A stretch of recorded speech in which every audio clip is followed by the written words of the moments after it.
মাঝে মাঝে জ্বর হয়, মাঝে মাঝে জ্বর হয় আর গ্রোথ হচ্ছে না, হ্যাঁ, আর ঠান্ডা কাশি লাগে। তো বাচ্চাদের মাঝে মাঝে জ্বর আসে, সাধারণত দেখা যায় দুইটা কারণ পাওয়া যায়।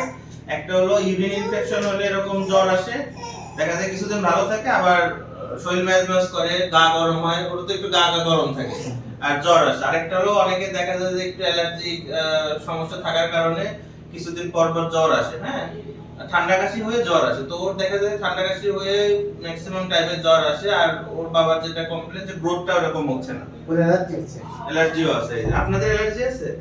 আমার তো নাই, তোমার মা যাচ্ছে। আপনার আছে। তো এই যে এটুকু একটা হিস্ট্রি আছে যে যাদের ফ্যামিলিতে অ্যালার্জি সমস্যা থাকে তাদের দেখা যায় যে সেসব বাচ্চাদের দেখা যায় যে কিছুদিন পর পরই একটু ঠান্ডা কাশি লেগে যায়, সাথে সাথে জ্বর চলে আসে।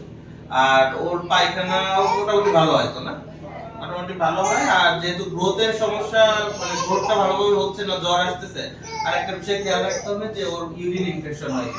কারণ ছোট বাচ্চারা ওইভাবে প্রস্রাব আসলে বলতে পারে না, প্রস্রাব অনেক সময় আটকায় রাখে। এতে কি হয়, পানি কম খায়, যতটুকু পানি খাওয়ার দরকার ততটুকু খায় না। এজন্য এরকম প্রস্রাব জমতে জমতে দেখা যায় যে ইউরিন ইনফেকশন ডেভেলপ করে। ইউরিন ইনফেকশন হলে প্রবলেম হয়, তাও ইউরিন ইনফেকশনের প্রবলেম হয়, গ্রোথ হয় না, খেতে চায় না, একটু খিটখিট করে, হ্যাঁ, মানে ওই প্লেফুলনেসটা থাকে না। ওই যে ওর তো আমরা ইউরিন পরীক্ষা দিয়েছিলাম, তো ইউরিন করেনি, আলটাতে দেখা গেছে যে সিস্টাইটিস আছে, প্রস্রাবের থলিতে ইনফেকশন আছে। তো এই টেস্টটা আমরা কালকে করব, কালকে করলে বোঝা যাবে যে ওর ইনফেকশন আছে কিনা। আর যাদের অ্যালার্জির প্রবলেম থাকে, ওই দেখা যায় বারবার সর্দি কাশি লাগলে, অসুস্থ হলে গ্রোথটা কমে যায়, কারণ ওইভাবে ওর খাওয়া দাওয়া কমে যায়। তারপরে স্বাভাবিক যে গ্রোথ হরমোন ওইটারও সিক্রেট নরমালি হয় না ঠান্ডা কাশির কারণে। এজন্য আমি কিছু ওষুধ দিয়ে দেবো প্রিভেন্টিভ, যাতে ঠান্ডা কাশিটা কম লাগে।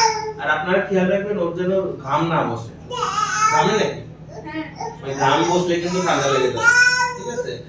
আর খাবারে যেটা বললাম যে আপনাদের যেসব ফ্যামিলি ফুড, ওই খাবারগুলোই দিবেন, খিচুড়ি দিবেন, ডিম দিবেন, মাছ দিবেন।